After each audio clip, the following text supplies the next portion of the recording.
I'm sitting here with Dan Davis, drinking some bourbon, straight out, or whiskey. Is this rye whiskey? This is bourbon. This is rye. Rye. You know, and this is not just content. This is social for me. Yeah. And it's like, this is great. We're going to have a couple shots of whiskey, talk about it, talk about whatever we haven't talked about since I've seen you last. Yeah. You know what I mean? And have a nice evening. Yeah. Every business is different because it's a choice. Right. So when you reach out to them, because I've reached out to so many knife manufacturers, and I've found that they're not really interested at first or being contacted. Some, but I've had 3. 2 that I reached out to, Petrified Fish and Kubi, and then TRM found me. Yeah. Now they're going to want you to have a specific amount of subscribership, hit their analytics correctly, all that crap. Yeah, that makes sense. So that's the only problem with that, but it doesn't hurt to make other content. Yeah. That's what I've kind of done with a lot of manufacturers. So now it lets me know the playing field. And if, say, my subscribership would take a jump, maybe something would go viral and whatever, and then they'd be more interested in me, then I can go back to my notes and I can say, I remember when I reached out to you when I was nobody, and you didn't even apply, you know? So maybe I'll reach out to the Petrified Fish, Kubi, TRM first, and then, but who turns away money? Oh yeah. Or sponsorship. Yeah. So really, if somebody would reach out to me, and nobody has yet, but reach out to me and say, hey, we'd like to sponsor your channel, you know, for some advertising here and there, blah, blah, blah. And then a lot of it seems as though YouTube has a very internal advertising scenario. Of course, where, you know, all these advertising companies deal with YouTube, and YouTube has you, and you meet their, you know, their so many subscribers. They're earning subscribership, and it's such a convoluted, crazy thing. The deal is when you can deal with a sponsorship yourself, and cut the other person out, and that's where it's lucrative for these big guys. If you're doing it solely to get paid, I think it's an arduous journey. Right. If you do it because you love it and you enjoy it, and you're hitting things like this, like, you know, you can look at it that way. I think you can just keep hammering out the content, hammering out the videos, having fun. There's maybe 4 or 5 people out there that like watching it. And then there's another. I'm about 1,700 subscribers, and you know, it's not a lot, right? But it's better than nothing. Well, I love the fact that you got it a more or less permanent setup, right? That you're out here, and I think you might even mention that on one of the videos I watched. That, you know, you're working, you're putting together a light fixture. And then you decide to take a break, you flip the camera on, you record a video. Yeah. Whereas with me, if I want to do, I mean, I got a permanent audio recording setup in my basement, but if I want to do a video, I got, 20 minutes of setting everything up, and then. Can you not set up a studio down there to some degree? I might need help to do it. I can help you. No, I got, that's not a bad idea. I got, because there's actually, we've got a 4-bedroom house. It's just me and my wife. So I got 3 bedrooms I could go into. There we go. It's got a lot of natural light, a lot of space. I could very easily set up. And you're not going down into a dungeon. Although I think maybe a basement's not bad either, though, because you can then create your own light that you want. And that's where you get the DJI gimbal. It comes with a tripod base. And you just hook your phone up to it real quick. You have your remote control mics, and now that thing's going to follow you around the kitchen as long as you can maintain some level of face contact. And I could put, it would be easy enough to set, because I need an overhead camera and straight on camera. Yeah, 2 views is nice. Yeah, and So that's what I'm getting ready to do, and it's a big investment because cameras, they're not cheap. Shoot, my iPhone's over $1,000. It's right. one of the newer ones. It's not the newest now, Mm-hmm. because they just came out with the 15. But so you got your iPhone. Yeah. I know the 14 is pretty good. I had a 12 or 13, obviously, before this, and it was good. Mm-hmm. But I upgraded for the camera. I'm going to tell you right now, if I've only been doing this a year, but if I went back to January when I started, I would have bought a real good camera. Okay.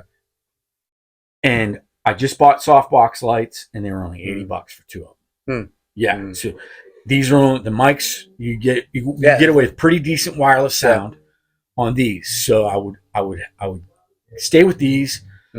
I would like to split audio from video, and then splice it together, or whatever you call that, and do it properly. Because I'd like to, around the corner, set up a nice little editing booth over there with a couple monitors and really do it right. But if I was just going to start off, I would definitely, right now, I'm probably going to spend, I'm trying to stay under 1,000, right at 1,000 for a good camera. You can get a really good camera. Like I'm looking at the Sony ZV-1 Mark II maybe, or just the ZV-1. Or there's a Canon I like that I've had my eye on, and now I'm looking at a Nikon. Sony's really killing it in the vlogging world, camera-wise.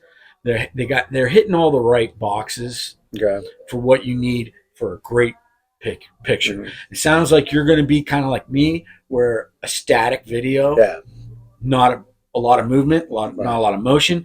That's good because you don't have to go up into the $2,000 range for a good camera. Okay.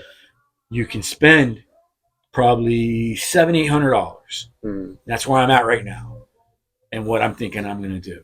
Now I've got a good buddy who's a photographer, and he's pretty good, and I'm waiting on him to get back to me before, because one of my subscribers has been kind of my tech guy. Via email, we bounce back and forth, and we're always talking tech stuff. And he knows he's probably like a strong amateur. Maybe. You know what I mean? Maybe more. I don't know. Maybe he's modest. But he's been a lot of help in telling me, because I'll shoot him because at first you're like trying to shoot budget stuff at him. Man, I just want to spend $400 on a camera. Right. Shoot it at him. He's like, no, dude, you don't want that. It's only going to have this kind of shutter rate for this, for that. But a lot of times though, when you're talking to people, they think you're going to be vlogging, walking around through Rome, and you want the blur behind you, and you want the this. I'm not doing that. Right. I'm just gonna. I mean, there is some stuff that I've thought about and I've talked to you about that I want to do. That's more cinematography kind of stuff. But if I get to that, I'm just gonna use filters on the phone and deal with it. Then you're taking a whole nother step into advanced amateur sound and video, where I don't know if I want to do that with today's technology. I think with what I do and what I want to do, I don't need to go that far. I think it's an extra step that I'd be taking that I wouldn't. It'd be unnecessary. Yeah, painting the lily, as they say. That because you got to figure most people who are listening to your videos, it's on earbuds, it's on an iPhone speaker, can say, "Oh my goodness, there's no reverb on that handheld microphone, and it doesn't sound good." If they hear it better, then it'll somehow seem more pleasing. They're more likely to come back. But I also think, which is what I think you're getting to, is that you can go too far on that. Yeah, or you could be taking 2 steps forward. To only go 1 step. That you do. Yeah, I don't know if that's the same. It's not going to make it. It's the same. I mean, it feels like you're taking extra steps to get to the same point you were going. And if I can cut steps out and simplify it while I'm still just a one-man show, I'm going to do that. But I do like I said, with today's technology, and you get the right camera, and now they're starting to make cameras for what you do. Yeah, I just think that is. Remember back in the day, you had a video camera, and then you had maybe a good Canon with all kinds of lenses. Yeah. Now they literally are making little jobbies specifically for vlogging. Oh yeah. Specifically for studio video, stuff like that, and you got to watch because everything's got a rabbit hole. Mm. Oh yeah. And that's how I kind of equate life, is just a bunch of rabbit holes, and you just want to stay out of the rabbit holes. It's like a minefield. Yeah. You know what I mean? Maybe dip your toe in one every once in a while just to see what's going on down there. But for the most part, if you go down the video camera rabbit hole, you can find yourself buying a camera that you could be doing network television with. Yeah. And I'm not doing network television. Yeah. And they'll show you right now, this video is about the ZV-1 Mark II. And I'm filming with it. Do you like this picture? Yeah. You know what I mean? Do you like this sound? Yeah. Do you like how this is going? Because I'm going to do some stuff here. Look, I'm moving real fast. You know what I mean? Is there blur behind me? Is there blur in my hands?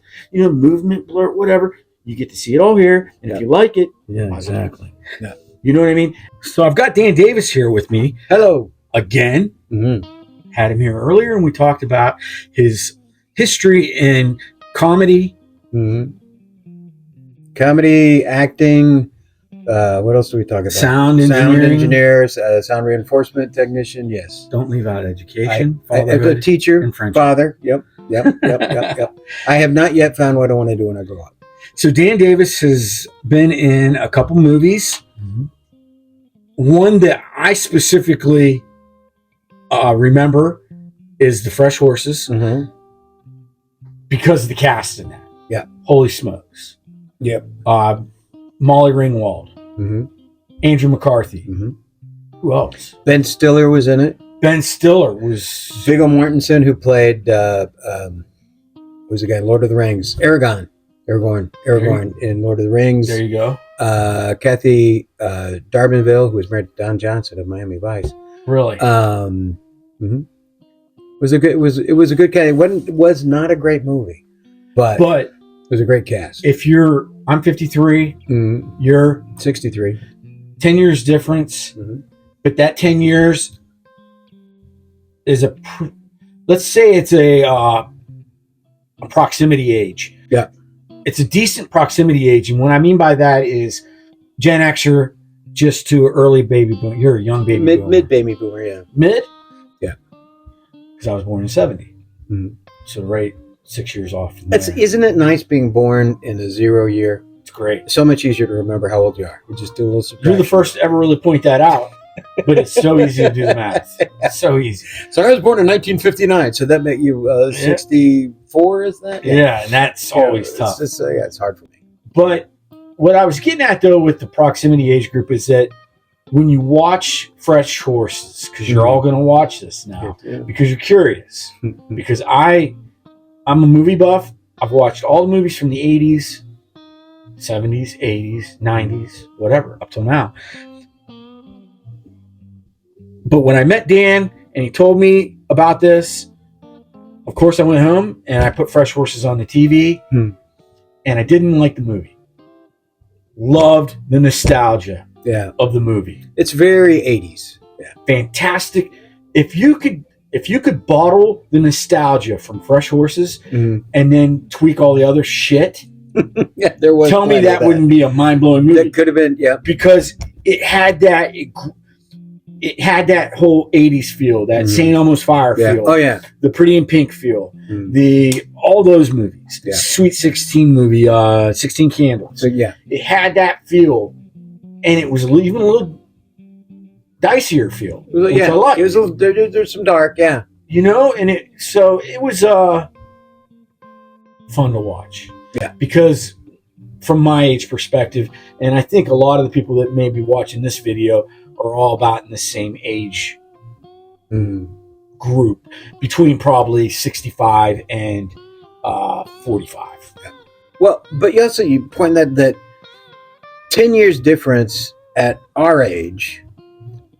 These days, you get a 23-year-old and a 33-year-old. It's like you worlds apart. Right. It's like a whole different universe. I mean, that's a millennium and a Gen Zer, and Yeah. and there, when you think about it that way, there's a big difference between those generations. Huge difference, yeah. But what I like also is now we used to make fun of the millennials, and I think we were the ones to start the word snowflake for them. Yeah. But now, I'm speaking for myself.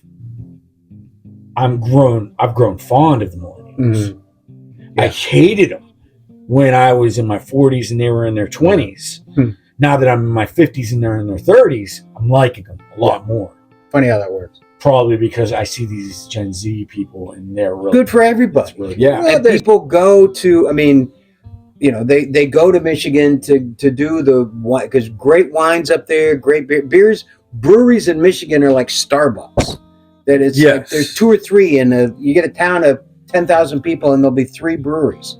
I've been to a couple places in Michigan, obviously, but one of my favorite is Kalamazoo. I like Kalamazoo.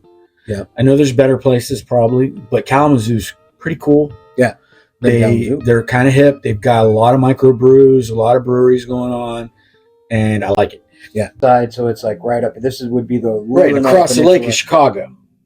Yeah.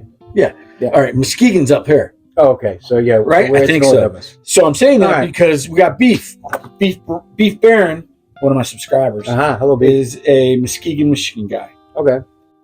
He's one of my early subscribers, and he'll like that shout out because we're talking about Michigan. We love rye whiskey. You got bourbon. You got mash whiskey. You got Tennessee whiskey. You got Irish whiskey. Let's not do the chemistry. We don't need no chemistry. So we're just going to do. You got it. Okay. So we're going to use the QSP Penguin.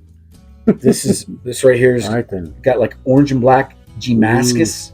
Okay. Right. If you've heard of Damascus, right? On steel, and this G10 is the handle material, and it has that kind of Damascus feel to it. That's fun. Feel it. It's like kind of like gummy, smooth. Oh yeah.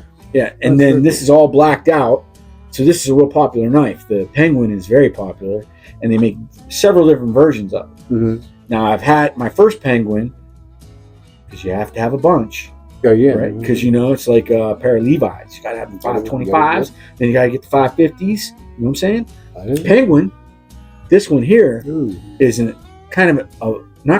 very big upgrade from the original one I had, which had denim micarta and D2 steel. This has S35 VN steel. That's really good. Good thing. Very good thing. Cool. So it's going to cut through this little plastic at the top of this like it's butter. It's always good when they got a cork. Yeah, I like that too. And there you go. Look at that. Now that's just and then let's put the Penguin away. How many times have I heard that? It sounds like a duck call. Put the Penguin away. All right. So here we go. So she said, put the Penguin away. Yeah, don't. So I like bourbon. This has a light tone. Yeah. My go-to is rye. I like the spiciness. Yeah, so it's actually. So when they say rye, do you know, like rye bread? Is that the rye? It's the grain. Same grain. Yeah, it's what's called the mash bill, and it's what percentage of the different grains. That smells real good. And so you need my buddy Scott Cubitt up at Furnace Street Distillery in Alberta, Michigan. He had it was a rye forward mash whiskey. Because bourbon takes maybe 5 years. Rye takes 6 or 7 years. Mash whiskey, that's what your moonshiners make. You can get that in a few months. All right, here's to you. All right, launch you.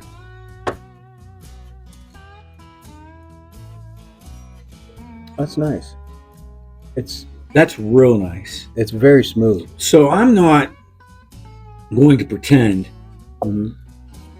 I love it. And when I say that is I don't love any hard liquor straight.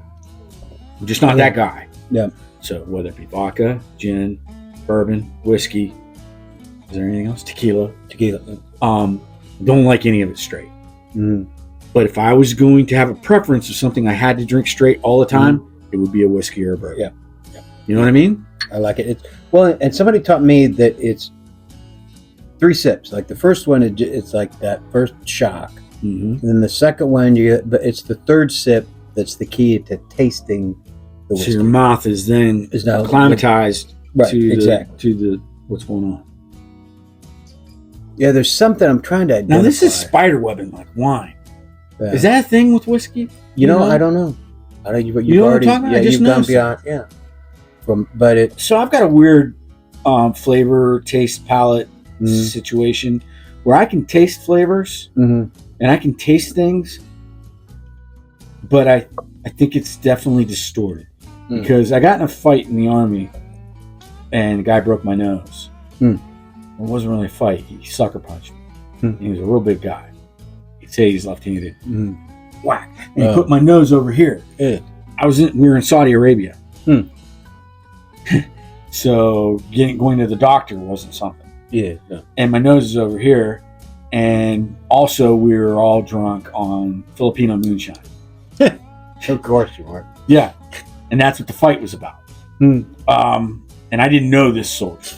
They were from the tanker division. We were military police. And that's probably why he punched me. Plus, I wasn't going to share the Filipino moonshine. And if we were facing the other way, it would have went much differently for that guy, I like to think. But he put my nose on the other side of my face, and I had to reset my nose myself. Oh. Broken nose, I set myself. So ever since then, I've had nose, flavor, taste issues. And here's where I'm going to contradict myself and say that I'm not a big straight whiskey guy, but I do appreciate a good whiskey and not to mix it with anything if you can't help it. Yeah, but because I like a whiskey Coke. Yeah, you know what I mean. I love it, but when I do it, I almost like I'll stop at Jack Daniels. Anything better than Jack Daniels, I'm probably not going to mix it with Coke. Yeah, I'm going to just get it straight. Yeah, but I'm not that kind of drinker where I would do that a lot. But old fashions. Manhattans. Old-fashioned Manhattan. They're basically martinis made with whiskey instead of gin or vodka. Okay. It's the same. It's like I don't get those kind of drinks. Because you're straight. Because I'm not gay. No, I don't get those kind of drinks because I don't know. It's just I think my age group is like whiskey and Coke. Yeah, and Sex on the Beach. Exactly. Slippery Nipples was like the main shot. Slow screw against the wall. I am going to drink a little more. All right, because I like it. Do you want some more? All right. Now I'm gonna because you're going to be. I got to drive home. I just want a little bit more. No, it's because you're going to take this one with you for sure. I'm taking around 40, maybe. That's not bad. It's a decent price for. Yeah, this one I do love this whiskey. This is Latitudes straight bourbon whiskey from the Northern Latitudes Distillery in Lake Leelanau, Michigan. So that's a little Lake Leland, Leelanau, east of where our house is up there. Ooh, yeah, I like the way that opens. Now, this is a Savivi Appellation Drifter, and this has Nitro V steel, which is good steel. Very good steel. It has a front flipper. And it has this micarta. Look at this micarta. Almost looks like carbon fiber right there. Yeah. Now this is a micarta, whereas that was a G10 on the scale. Yeah. And this has the front flip, and it's also a clip point with Nitro V steel. Mm-hmm. And this is what if I was to meet Dan Davis and say a knife that Dan Davis should have, it would be this knife. And that's a gift. Oh, seriously? Yes. Oh, that is so cool. I think you'll like that knife. Now, I like to hold it like this, take my thumb. Okay. There. Oh, that is so cool. I think this is a leek. Ken Onion leek. Yeah. So this is a very popular knife out there. I love frame locks. Mm-hmm. Love them. I love Ken Onion knives. This is just a really good knife, and this is a good knife. Like if you're gonna be dirty, because you wipe it. Mm-hmm. Now take that to dinner. I bought this knife, and I was doing what I called slip joint week, where I like to do weeks where I pick a. Yeah, I don't know why I can't get a flick off this. Mm. There we go. Mm. See, that's kind of fancy right there. I don't like that. But really, this is. I mean, now you can take your finger. It's all about getting the grip on the knife. Yeah. Okay. It's all about having a good positive grip on the knife with your other fingers. Mm-hmm. The knife culture, I think you brought knives over last time, mm-hmm. and you have a really cool eclectic collection of knives, actually. So this isn't one of those, but it's one of those. Like there's something in me that could only be expressed through music, but I've never learned to play an instrument. Really? See, I believe people that know how to play musical instruments and have musical talents have it innately. It's in them. Yeah. And I think there's people like me, maybe, and like you. I think if we are to get good at any of those musical talents, we'd have to force it. You just have to, yeah. Because I'm forcing it, and it's so hard. So really. This is straight bourbon whiskey, aged 3 years. I can definitely smell caramel. Mm-hmm. Yeah, this is good stuff. It's smooth like Kool-Aid. They're both very good whiskeys. Yeah, you did well. I'm very pleased with this one. I'm going to tell you right now. Mm-hmm. I like this better. This is that one. That's why. But I think I'm more a bourbon guy than you are a rye guy. Mm-hmm. I do gravitate towards bourbon, but very definite caramel. It's a Michigan whiskey, right? No, it's from Indianapolis. Is it really? Yeah, these downtown Indianapolis. Yeah, okay. It's the only combat disabled veteran of it up there. And yeah, he's a guy. He was combat disabled veteran. The only combat disabled veteran owned distillery in the United States. Really? In downtown Indianapolis. Yeah, we should do. We should definitely go down. We go down there and interview the guy. And there we go. That's the thing for us. We go on the road with. There's actually a lot of distilleries open in the greater Indianapolis area now. There's a place, what is it, West Fork something? There's one in Noblesville. There's one in. They're everywhere. Yeah, everywhere. And we have. It's good to be alive. I know. So we have a distillery. It's on a country road.